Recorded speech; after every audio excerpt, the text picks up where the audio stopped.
Deponia is a series of point-and-click adventure games developed and published by Daedalic Entertainment. The games follow the adventures of Rufus, a self-centered and reckless inhabitant of the planet Deponia, as he tries to escape his hometown and reach the floating city of Elysium. The series consists of 4 games. The first one is Deponia, then comes Chaos on Deponia, Goodbye Deponia, and Deponia Doomsday. Games are known for their colorful and quirky characters, imaginative settings and puzzles, some of which require players to think outside the box, and each game features unique challenges with players having to use logic and creativity to progress through the story. The first game in the series, called simply Deponia, introduces players to the world of Deponia and its inhabitants. The graphics and sound design are very nice and the puzzles are challenging but not overly difficult. However, the game's storyline and character development are somewhat lacking. Rufus, the protagonist, keeps shifting between being a frustrating and unlikable character whose actions often seem senseless and selfish, and being very likable due to his quirky nature. The game's humor can also feel forced at times,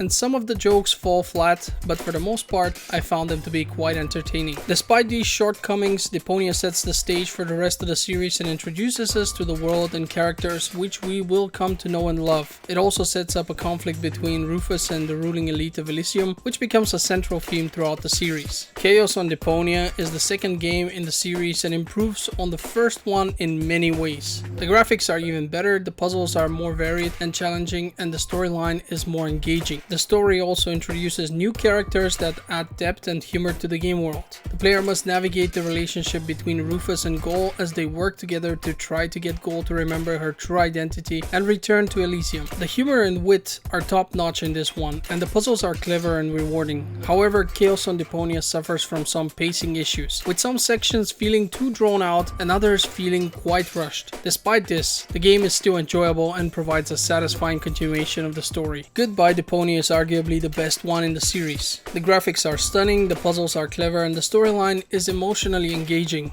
The game follows Rufus as he tries to prevent the destruction of his home planet while also trying to rescue Goal from the clutches of her kidnappers. Goodbye Deponia addresses some of the shortcomings of the previous games with more character development and an even more cohesive storyline. The game's emotional depth is particularly impressive, with several scenes that are both heartwarming and heartbreaking. The ending is especially powerful and ended up being one of the highlights of the whole series. Deponia Doomsday is the 4th and final game. It's a mixed bag, with some aspects of it being impressive and others falling short of expectations. The game offers more of the same charming graphics and quirky humor that fans of the series have come to expect. However, the storyline feels disjointed and confusing, with multiple timelines and alternate realities that can be hard to keep track of. The game also suffers from some technical issues with occasional bugs and glitches. I've played through the series for a total of 3 times now and never encountered any game-breaking bugs, but I've read a few comments on the Steam forums of people complaining that items are missing and thus they are stuck, to which the devs usually just provide a save game as a solution. This isn't perfect, but it's also very likely to be extremely rare, since nothing similar has ever happened to me. Despite its flaws, Deponia Doomsday still manages to provide an entertaining and enjoyable experience for fans of the series. The game's humor and creativity are still present, and the puzzles are still challenging and rewarding. However, it is not as strong as the previous games in the series and may leave some players feeling a bit disappointed. Overall, the Deponia series is a fun and engaging collection of point-and-click adventure games. While each of them has its strengths and weaknesses, the series as a whole is a charming and memorable experience that is sure to delight fans of the genre. The collection is a statement to the power of storytelling and humor in video games and will be remembered as one of the greats in the point-and-click adventure genre. I've personally sent Daedalic several emails asking them for more. It could be an alternate story or a prequel, whatever, honestly. It's just been a really long time since I've last played a point-and-click adventure series which is so close to the good old days of Sierra quality storytelling and humor. A while ago, the first 3 games were even offered for free, so if you have picked them up in the past,